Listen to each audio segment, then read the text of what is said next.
All right, this is another video I want to make, except I'm gonna stay on topic this time. This video is about retiring and moving out of the United States, unlike any other video, because when I first started looking to move, I was looking in Panama. I was like, I'm gonna change my life, and because I was American, I always, and I don't have no check or nothing like that, so I want to get over it. I want to just pay for everything. I was looking at a 2-bedroom in Panama in San Miguelito, the hood, for like 65, 70,000. I was like, I can come up with that, and once I get there, I only have to worry about, food and all that. Man, that $65,000, $70,000 I was looking at coming up with to buy that property, I could have came up with that and just walked off the motherfucking job then, knowing what I know now, after the growing pains and all that, because the way you imagine it is not the way it's going to be once you get out there. It's actually going to be better. So let's say like moving to Panama, the biggest mistake whenever anybody move out of America and move to another country, in my opinion, one of the biggest mistakes you can make is to buy property. Because you scouting a city you haven't even lived in. And that was the other thing. They kind of kicking Airbnb ass right now. But before, they were rolling out the carpet to Airbnb, and that was one of the first times that gave us the opportunity to experience actually living with each other. Not in no hotel to where you in the hotel and then tourism take advantage of you. You actually got to live in the neighborhoods. And then that's the biggest thing that goes into dispelling all that dangerous bullshit. But I want to say this too, though. When you move, you be, okay, there are so many options. Like, even if you know where you want to move to, do you know if you want to live in a unit like this? What is that, 1, 2, 3, 4 floors? You want a corner house like that? This house right here? These houses have units within them. Then you have skyscrapers here. There's a difference between living on the 2nd floor and the 12th floor, like that shit there. That's all the difference once you get up there. If you want to barbecue, that wind get to picking up once you kick up there. All these factors, when you're down here close, you could be in a building or you could still get a house. One of the best pieces of advice I can give people is I wouldn't come over here and get no condo, no shit like that. I see a lot of people coming over here and do that. You come over here and knock you off one of these houses. That house is a piece of rental property. That's an investment. Because you catch one of these houses, they starting to come through with the laws now where you want to buy a house and then tear it down and build you a building there. They limited it to how many, stories it could be because they don't want to fuck the city up. But still, you come knock you off a house, the house gonna have 5, 6 bedrooms. You ever outgrow that house, you tear that motherfucker down and build you little 2, 3, 4-story building right there. Bring the whole family. Have your courtyard, all that shit. It is so easy to do that over here.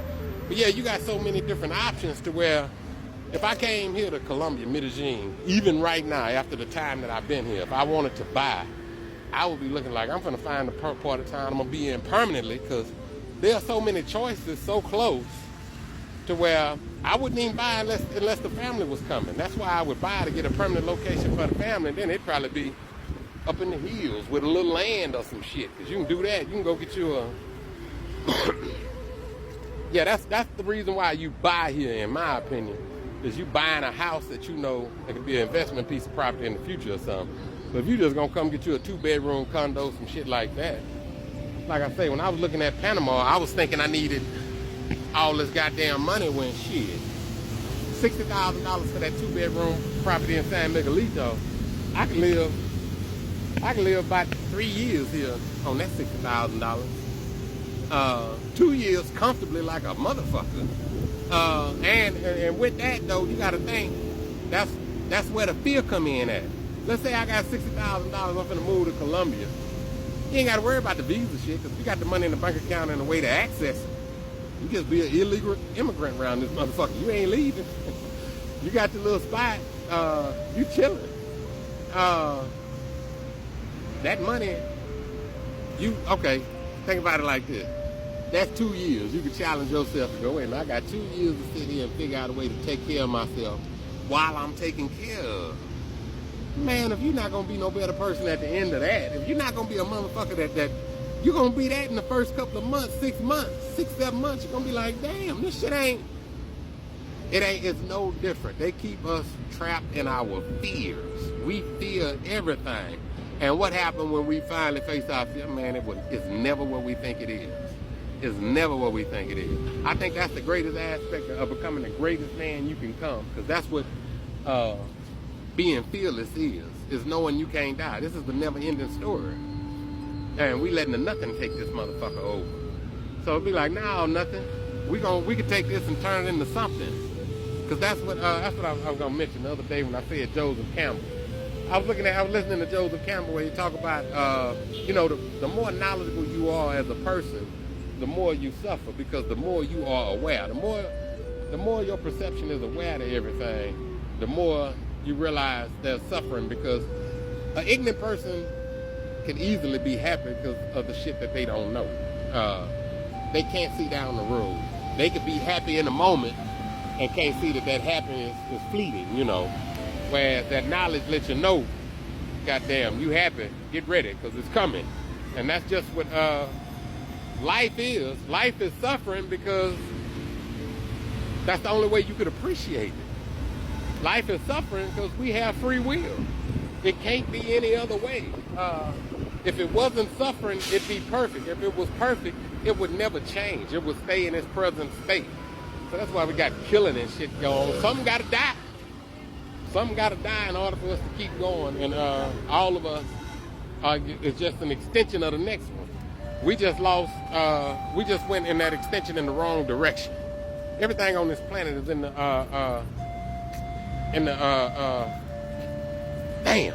is in the process of perfecting itself, meaning it is trying to take over its environment and become the perfecting agent of it. We started pimping each other and we become the best pimps we can of each other instead of becoming a better human being. And we have a choice in that. We have free will and we are locked into our instincts at the same time. But we have the power to override our instincts. I was thinking about that when we talk about animals, like they locked in. Them animals ain't locked in the instinct, they just like us. Them animals can break out their instinct, and you see it all the time, shit. Look at that monkey talking over there or some shit. Doing some shit they ain't supposed to be doing. Yeah, that's us too. We can do that shit too. We are fucking amazing. Matter of fact, we so amazing that we are living in the greatest time of this planet, because it's never been this fucked up. We have an opportunity to be here while it's this fucked up. That is beautiful, because we get to be the ones that fix it. And the trip part about that is the whole time it's broke. It's the easiest fix, but it's the hardest thing for us to do. All we have to do is embrace unconditional love, which is what we're gonna have to do, because in everybody's studies, like in Christianity, you got Gnosticism, in Judaism, you got the Kabbalah, in the Muslim, you got the Sufism. There's a high aspect to everything. In my opinion, that's what life is about, is tapping into that high aspect and appreciating it. Because at the end of the day, to me, there's nothing more that we can do to enjoy ourselves than to be in each other's company. And that's breaking bread. That's why I'd always go back to the Last Supper Sunday. That shit means a lot. Most of the time, I don't know if it's just me, but shit, I grew up where my family used to barbecue every Sunday. My grandmother in them house, I used to look forward to that, to where it's almost like I've been stuck in that. I've been trying to recreate that. Like, let's barbecue. But I think it go past my grandmother and grandfather in them house. I think it's just the nature of us and where we come from and how we built so many relationships around that fire. It's just, when you go outside and cook, it is so different from being inside the house. Like that, you just feel that instinct just roll up on you. You pass by that goddamn barbecue pit, you see that meat and that goddamn grease dripping off, you want to just eat it off the pit like an animal, like, I'm gonna fight this goddamn pit. It's just in us. So yeah, if you have an opportunity to go outside and start a fire and cook something and break bread with your fellow man, or you got people that love you and on your team, look here, you're going to reach the highest level of your enjoyment for that day. And then you get to go to sleep and start over tomorrow. Take the experience from what you learned into that and roll it into the next day. Peace out, y'all.